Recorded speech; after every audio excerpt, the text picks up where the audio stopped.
크립토 이슈 두 번째 시간입니다. 전문가 모시고 대담 이어가겠습니다. 오늘 루디움 운영자인 아곤님 나와주셨습니다. 어서 오세요. 안녕하세요.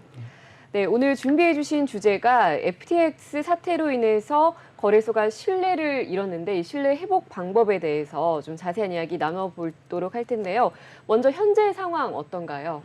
FTX 내용들은 이미 다들 많이 잘 아실 테니까 네. 더 얘기를 안 해도 될 텐데, 이제 그 FTX 인터내셔널, 그러니까 해외 법인이 무너진 것뿐만 아니라 이제 FTX US가 파산 신청을 하고, 파산 신청을 하는 과정에 이제 내부자 해킹도 있었고, 이슈들이 워낙 많았잖아요. 지금 샘 뱅크먼-프리드 같은 경우에 이제 막 송환도 되고 네. 이제 그러고 있는 과정인데, 그게 결국에는 지금 이 과정에서 계속 후폭풍으로 나오는 게 이전에는 블록파이라고 하는 그 대출 서비스죠. 네. 암호화폐 대출 서비스가 인출 중지를 했었다가 이제 그 거래소에 대한 신뢰들이 많이 떨어지게 되니까 후오비도 그렇고, 그다음 크립토닷컴도 그렇고 이제 굵직굵직한 거래소들의 이제 질문들이 들어가기 시작하는 거죠. 네. 그러니까 트위터를 통해서 사람들이 너네 돈 있는 거 맞아?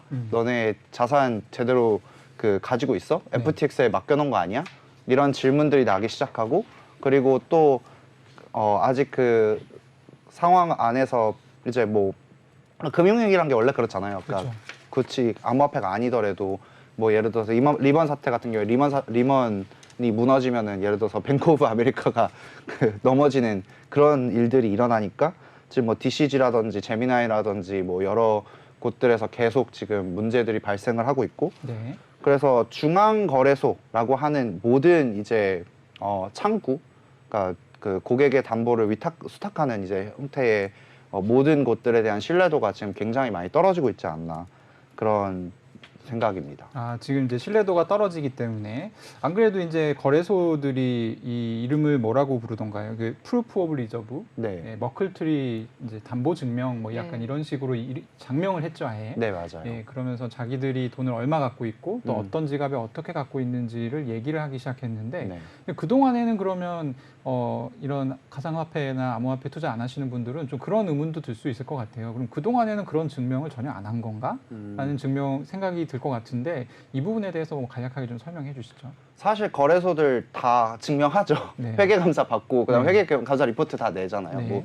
그 5대 거래소뿐만 아니라 이제 FTX, UX 같은 경우, 그러니까 미국 거래소들 같은 경우에는 미국이 그냥 허투루 하는 나라는 그렇죠. 아니다 보니까 맞습니다. 이제 회계감사를 다 받고 거기에 대한 리포트도 다 내고 거기에 대한 이제 다 보고나 조사들이 다 있음에도 불구하고 이제 이런 사태가 일어나니까 회계감사 쪽에서도 문제가 조금 있다, 혹은 내지는 그런 건 아니냐라는 질문들이 많이 나오고 있는 것 같아요. 회계감사 이제 그 회사 자체가 무슨 메타버스에 있는 회사여서 문제다 이런 식으로 얘기를 하는 얘기도 나오지만, 사실 근데 근본적인 문제는 그걸 감사를 하는 주체에 대한 신뢰성을 어떻게 담보할 것인가. 과연 그리고 아무리 담보를 한다고 하더라도 회계감사라는 건 분기별 혹은 그렇죠. 내지는 3개월에 한 번 정도 많이 해도. 그렇죠. 예. 아무리 많이 해도 비용상으로 분기별로밖에 진행이 안 되는데, 그것보다 더 시의적절하게 더 이런 사태들을 실시간으로 확인할 수 있는 방법이 무엇이냐라는 쪽으로 좀 더 촉각이 곤두세워지고 있는 것 같고, 그 방법을 아까 말씀하셨던 것처럼 이제 자본권 증명, 그러니까 담보 증명이죠, 일종의. 그러니까 온체인, 블록체인 상에 그 고객 자산들이 얼마가 들어 있다라는 거를 실시간으로 검증할 수 있는 형태의 자산 증명들에 대한 이제 요구들이 많이 생기고 있는 과정인 것 같습니다.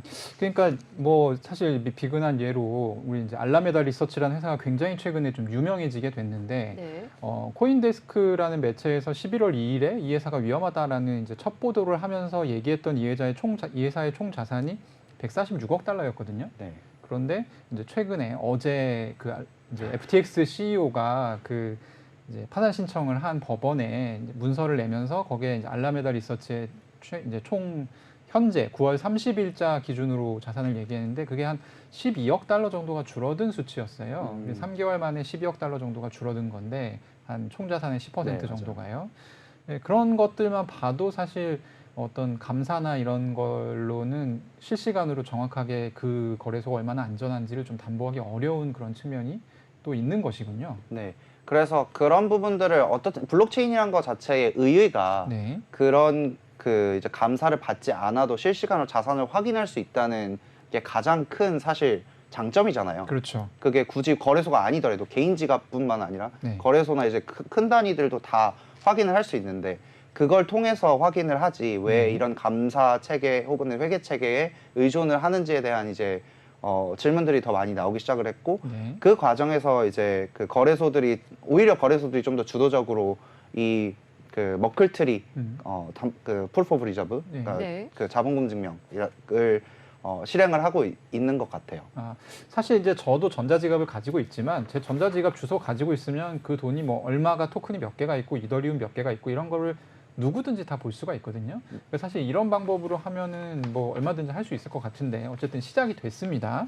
그래서 지금 해외 거래소들은 좀 어떤 식으로 하고 있나요? 정말 그냥 전자지갑 그 주소를 공개하고 이게 우리 지갑입니다 이런 방식인가요? 먼저 이제 창펑자오 그 바이낸스 CEO죠. 바이낸스 네. CEO 같은 경우에는 좀 더 체계적으로 이제 대시보드 같은 형태를 꾸려서 거기에 그 지갑 주소가 여기 있으니까 이거 보세요라는 것보다는 네. 이제 전체 자산 추이랑 이제 그래프들이랑 그게 어떤 식으로 엮여 있는지를 보여주는 형식으로 하는데 거기에서 이제 머클트리라는 이제 형식이 좀 많이 차이가 되는 것 같아요. 이 머클트리에 대해서 간단하게 먼저 설명을 드리자면은 이제 비트코인의 그 거래들이 되게 여러 가지가 있잖아요. 네. 그 거래들을 저장하는 방식을 이제 거래 두 개를 예를 들어서 더해가지고 하나의 거래 해시 값이라고 하는데 네. 이제 암호화해서 저장을 하고 그걸 또 다시 암호화해서 저장을 하고 그래서 결국엔 마지막에는 그 뭐 예를 들어서 뭐 10개든 뭐 20개든 이제 여러 개의 거래를 하나의 그 문구로 저장을 하는 방식을 머클트리 방식이라고 하는데 네. 이제 굳이 블록체인 내에 하나의 블록 안에 저장돼 있는 거래가 아니더라도 이제 그 이론적으로는 이제 자산 지갑과 그거에 관련된 거래들이 다 이제 그 특정 순간에 이걸 스냅샷이라고 하는데 네. 찍을 수만 있으면은 그거를 이제 머클트리화해서 계속 저장을 하고 그래서 거래소의 거래 내역들을 자체를 일종의 블록화하는 방식이라고 생각을 하면 될 것 같아요. 네. 네. 그래서 이거의 가장 큰 효과는 그러니까 시일성 아까 말씀하셨던 것처럼 네. 그러니까 뭐 분기별이나 이런 게 아니라 실시간성으로 자산을 확인할 수 있다는 거 이외에도 네. 사실 그러니까 예를 들어서 회계 감사를 하면은 네. 그 자산이 어디에 들어있다.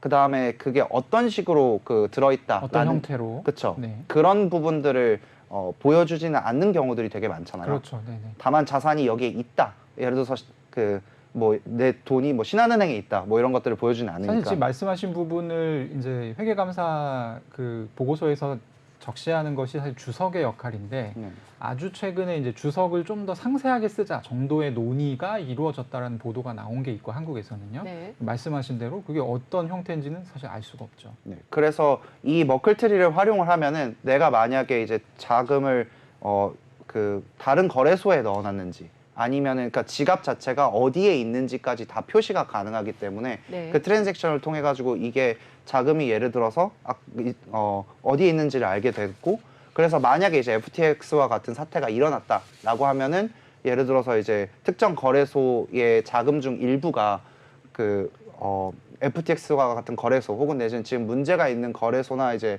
서비스에 입금이 되어 있는지 아닌지도 확인할 수 있는 거죠. 네. 금액뿐만 아니라 정말로 이게 어디에 있는지까지 확인할 수 있는 그런 효과가 있다고 보시면 될 것 같습니다. 그런데 일각에서는 이 준비금 증명을 통해서 부채가 자산보다 적다라는 것을 증명할 수 없기 때문에 이게 완벽한 대비책은 아니다라는 반응도 있더라고요. 여기에 대해서는 어떻게 생각하시나요? 그 부분은 어떤 식으로 그게 질문이 들어오는 건가요? 부채가 더 많다는 그러니까 거예요? 이런 거죠. 네네. 가령 지갑에 남아 있는 것은 네네. 사실은 이제 현금이잖아요. 네네, 현금인데 이게 빚을 내서 넣어놓은 현금일 수 있잖아요. 그러면 부채. 이 현금이 네네. 현금이 아니라 사실 없는 돈인 거죠. 아, 네네. 네네. 그런 경우인 거죠. 네. 네, 부채의 존재 여부를 정확하게 투명하게 그 자체가 진실이 아닐 수도 있지 않냐 이런 입장도 있더라고요. 그래서 그 스냅샷을 어떻게 찍는지가 되게 중요한 것 같기는 해요. 아까 네. 말씀하셨던 예를 들어서 후오비 같은 경우에도 그런 이제 질문들이 많이 나왔거든요. 네. 예를 들어서 지갑에 이제 돈이 들어왔다가 그 스냅샷을 찍은 시점 이후에 갑자기 바로 빠져버려요. 그렇죠. 예. 지금 딱 그 찍을 때는 이제 있다라고 하지만 네. 그 바로 다음 순간에 없어져 버리는 거죠. 네. 그런 게 부채나 이런 그리고 것들 마치 약간 급전 뭐 땡기는. 초마다 스냅샷을 찍진 않을 테니까. 네, 맞아요. 네. 근데 다만 그 스냅샷을 찍은 게 절대적이지 않더라도 온체인으로 최소한 자산 지갑을 증명을 해놨을 경우에는 그게 그러니까 트랙을 만약에 계속 한다면 이게 부채라고 한다면은 어떻든지 누구에게서 돈이 왔는지까지도 자금 경로를 추적할 수 있잖아요. 네. 그래서 그러면 이 자금 경로 추적을 통해 가지고 이거는 너네 거 맞아? 라고 질문을 할 수 있는 요소들이 생기게 되기 때문에 네. 회계감사 기존 회계감사의 뭐 효과보다 이제 더 나을 수 있지 않을까라는 생각까지도 가는 거겠죠. 그러니까 정리를 하자면 뭐 그 지적 자체는 맞다고 볼 수 있는데 네, 맞아요. 사실 위험에 대한 감지나 거기에 대한 대응을 우리가 초단위로 할 필요는 없는 것이니까 네. 어쨌든 그렇게 뭐 왔다 갔다를 한다고 해서 하더라도 네. 그것을 계속 유지할 수 없기 때문에 언젠가는 발각이 되게 되고 우리는 네. 그것을 알 수 있다 이런 취지네요. 그러면. 그렇죠. 네. 그래서 그거를 하는 데 있어서 지금은 아직은 굉장히 약간 초기 단계의 수준인 것 같아요. 왜냐하면 되게 급하게 어떻든지 간에 사람들이 만들었다 보니까 지갑 주소가 이게 다 공개된 건지 아닌 건지도 아직 확인이 안 되고 사실 거래소에서 이거 우리 지갑이야 라고 얘기를 했었어도 그게 실제 지갑인지 아닌지에 대한 검증을 누가 한 건 아니잖아요. 그렇죠. 그냥 거래소에서 우리 거다라고 얘기했을 뿐이지. 네. 그리고 그걸 통해서 이제 자산을 타고 하면서 오히려 이제 지금 신뢰성이 너무 떨어진 상태에서 네. 되게 촉각을 많이 곤두세우고 자금 인출이 조금이라도 되면은 야 이거 누가 뺐어? 이거 왜 저기로 들어갔어? 네. 이렇게 막 사람들이 막 트윗을 하는 경우들이 많아서 그렇죠. 지금은 오히려 좀 약간 시행착오 부분도 되게 큰 것 같기는 해요. 네. 불필요한 불안을 또 이제 확산시킬 수 있으니까. 맞아요. 오히려 확장시킬 수도 있는 거니까. 네. 그래서 그런 부분들은 이제 조심을 해야겠지만 장기적인 관점으로 본다고 했었을 때는 이제 그러면은 어떻든지 간에 그 스타트점을 누군가 찍어야겠죠. 네. 그 부채나 이런 것들을 한번 딱 청산을 하고 제3자의 이제 어떻든지 간에 감사는 있어야 되는 거니까 네. 제3자의 감사를 통해서 이게 없는 시점을 딱 찍고 그 다음에 이제 다음 블록 시간까지의 이제 스냅샷을 찍는 것들을 온체인으로 그 유지를 하고 네. 어차피 그리고 온체인으로 다 표현을 할 수도 없는 거거든요. 왜냐하면은 네. 그 코인 혹은 내지는 블록체인 위의 자산에 대해서는 이제 온체인으로 증명이 가능하겠지만 현금을 블록체인으로 증명하는 건 불가능하잖아요. 불가능하죠. 그래서 어차피 회계감사, 그러니까 중앙거래소 같은 경우에 회계감사가 어떤 형태로든지 간에 필요는 할 거예요. 그 현금을 증명하기 위해서라도. 네. 네. 다만 이제 그 온체인 자산에 대해서만이라도 이러한 이제 시스템을 구비를 해놓으면은 네. 앞으로 활용할 수 있는 회계감사의 기본적인 틀을 잡을 수 있는 기초가 되지 않을까 싶습니다. 네. 그리고 이 머클트리 준비금 증명 외에도 그 바이낸스 CEO 창펑자오가 산업회복 기금을 조성한다고 하던데 이런 조치도 좀 신뢰 회복에 도움이 될까요? 산업회복 자금 같은 경우에는 이제 되게 그러니까 창펑자오가 이번에 되게 그러니까 주도적인 역할들을 굉장히 많이 하고 있는 것 같더라고요. 이제 네. 이 프루프 오브 머클트리 같은 경우에도 이제 디파이언트의 어젠가 나왔던 기사에서는 이제 비탈릭과 함께해서 뭔가를 만들겠다. 이제 좀 그 우스갯소리로는 이제 완전 중앙화된 그 중앙화의 헤드와 이제 그 완전 탈중앙화를 추구하는 이제 비탈릭이 합작을 해서 네. 이 시스템을 만든다. 약간 이런 식으로 포장이 되는 것도 있고 산업회복기금이나 이런 것들도 이제 워낙 또 지금 이제 이 과정에서 가장 어떻든지 바이낸스가 신뢰를 많이 쌓았고 네. 그래서 단기적인 관점에서는 어떻든지 가장 많은 주목을 받고 있는데 이제 거기에서 재건 비용이나 이런 것들을 먼저 주도적으로 함으로써 브랜드 입지를 강화시키는 측면이 좀 강하지 않을까 싶기는 합니다. 네, 이게 지금 뭐 어쨌든 이제 새로 처음 나온 얘기이고 앞으로 어떻게 좀 정착이 될지 사실 잘 모르겠어요. 왜냐하면 그 저는 좀 개인적으로 평소에 궁금했던 게 이 준비금 증명이라는 얘기가 나왔을 때 그러면은 지금 앞으로 거래소들이 투자하는 자기들의 포지션을 다 노출을 하겠다라는 얘기인가로 들렸거든요. 네. 사실 이제 이게 굉장히 위험하지 않습니까? 그쵸, 그쵸. 그러니까 뭐 어느 포지션을 잡고 있느냐에 따라서 거기에 이제 반대되는 포지션을 더 큰 금액으로 잡아버리면 그쵸, 그쵸. 이제 손해가 발생하는 그쵸. 것이니까 아무래도 좀 공개하는 것 자체는 좀 한계가 있지 않을까 싶기는 한데 어쨌든 뭐 좀 보완이 되는 방향으로 되었으면 좋겠습니다. 한국 거래소들에 대해서 좀 관심이 많은데요. 네. 아무래도 뭐 해외 거래소 지금 사례를 좀 얘기를 했었고 네. 국내 거래소는 코빗이 아주 좀 뭐랄까요? 이례적이죠. 예, 이례적이기도 하고 이제 좀 약간 어떻게 보면 원시적인 방법으로 맞아요. 뭐 시점을 정해서 계속 우리는 공지를 하겠다 네. 이런 식으로 어쨌든 그 의지는 굉장히 높게 사야 될 것 같습니다만 네. 이런 식의 얘기가 나왔는데 국내 거래소들도 이런 거를 좀 도입할 가능성이 있다 보십니까? 저는 그러니까 이게 산업 규범이 되는 게 필요하다고 생각을 하기는 해요. 그러니까 그것도 아까 말씀하셨던 것처럼 예를 들어서 전략적 투자나 이런 부분에 대한 것들은 이제 어렵겠죠. 다만 근데 이제 자금들이 어떻게 나뉘느냐에 따라 다를 것 같아요. 왜냐면은 담보증명의 관점으로 본다고 했었을 때 고객의 돈을 받은 이제 금액들은 그 원천적으로 어디에 투자나 이런 것들을 쓰면 안 되잖아요. 그렇죠. 네. 그렇기 때문에 그런 부분에 대해서는 공개가 될 수 있다고 생각을 하고 음. 그리고 코빅 같은 경우가 말씀하셨던 거 사실 저도 들어가서 봤거든요. 네. 거기서 그냥 모든 지갑 주소를 정말로 그냥 쭈르륵 다 넣으셨다고요. 네. 아니 근데 그렇게라도 공개를 하겠다 의지는 저는 엿보여서 그렇죠. 상당히 네. 저는 좋았습니다. 네. 그게 뭐 마케팅의 일환일 수도 있지만 네, 어쨌든 네. 그래서 그거를 앞으로 이제 발전시킨다고 했었을 때 사실 그러니까 정말로 메인 콜드 월렛이 뭔지, 그러니까 메인 자산이 있는 데가 뭔지, 그리고 자산이란 그러니까 거래소라는 게 뭐 제가 다 알지는 못하겠지만 이제 개인 그 키 생성을 한 거 외에도 그게 이제 결국에는 하나의 주소로 들어가서 거기에서 이제 그 일정 기간마다 이제 처리를 하는 방식으로 될 텐데 그게 하드월렛 같은 형식으로 아마 될 거라고 생각을 하는데 네. 그거에 대한 이제 나누는 부분이라든지 그리고 이 자산들을 예를 들어서 어딘가에 예치를 한다고 했었을 때 그런 부분들 약간 주석들 아까 말씀하셨던 주석들을 그러니까 달 때 그 달아주면 오히려 좋잖아요. 그렇죠. 네. 설명이 그- 많을수록 좋은 거죠, 사실. 네. 네. 그래서 그런 부분들은 그렇게 어려운 부분까지는 아니라고 생각을 하고 기본 회계감사 안에서 이제 회계감사를 받기 전에도 충분히 할 수 있는 그러니까 그렇죠. 지출 내역 그 증빙과 같은 내용이라고 생각을 해서 그런 부분들이 조금 어디서부터 어디까지 할 수 있는지를 잡아나가는 게 되게 중요하다고 생각을 하는 이유가 이제 사실은 이제 이번엔 중앙거래소의 문제지만 앞으로는 이제 크립토 관련된 암호화폐 이제 기업들이 더 출범을 하게 될 텐데 그렇죠. 그런 관점에서도 사실 회계감사의 표준이 될 수 있다고 생각을 하거든요. 특히 디파이 관련된 서비스라든지 네. 혹은 뭐 ICO를 하는 서비스에서도 사실 그러니까 투자를 위한 이제 그 지갑이나 뭐 이런 것들은 따로 빼더라도 그게 아니고서 이제 그 기본적인 이제 회계 기준들에 따라서 지갑 자산들을 공개를 하고 그걸 기반해서 이 프로젝트가 실제로 돈을 어디에 쓰고 있는가를 볼 수 있는 게 사실 그 공시잖아요. 그게 네. 그러니까 네. 기본적으로 그런 부분들에도 굉장히 적용될 수 있는 지점들이 많아서 저는 모르겠어요. 그러니까 그 사실 지금 가는 그 규제의 방향성이나 이쪽은 뭐 보험을 든다든지 아니면 국가가 좀 더 주도적으로 그 회계를 한다든지 금융기관의 감사의 형태를 좀 더 띄는 방식으로 지금 많이 주장이 가고 있는 걸로 제가 이해를 하고 있는데 네. 그것보다는 훨씬 이게 산업 관점에서 효율적이지 않을까라는 생각은 많이 합니다.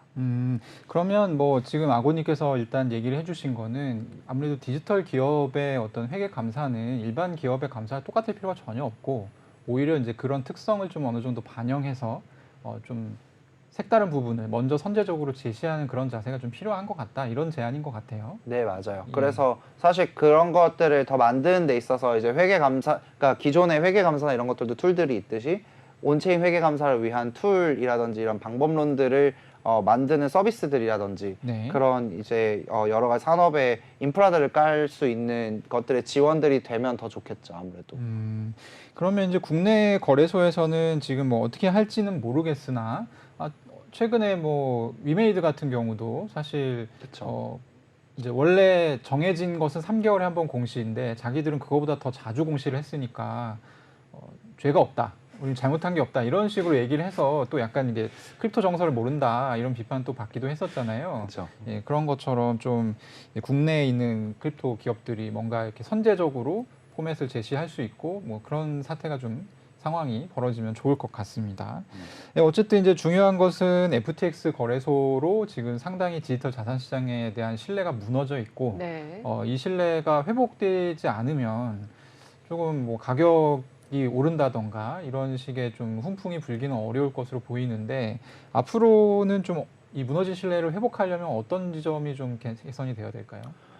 사실 지금 당장은 저는 아까 뭐 예를 들어서 겨울이 왔다, 그러니까 겨울에 이제 정말로 그 초입에 들어서 지금은 약간 입동, 네. 약간 지금 약간 추워진 느낌. 네, 크립토 윈터의 시작. 네, 그렇죠. 그러니까 이제 혹한기 아직 안 온 그런 단계라고 생각을 하거든요. 네. 왜냐면 아까 말씀드렸던 것처럼 터질 수 있는 요소들이 너무 많고 아직 안 터진 게 뭔지를 모르는 상황이라서. 네. 그래서 저는 사실 그래서 단기적인 관점으로 본다고 했었을 때 윈터를 지금은 더 비관적으로 보기는 해요. 네. 이제 겨우 마지막 초입기에 들어갔고 그 다음에 더 떨어져야지 그 다음에 이제 뭐 신뢰를 회복하는 거에 대한 생각이라도 되는 그런 시기가 올 거라고 보는 편이고요. 네.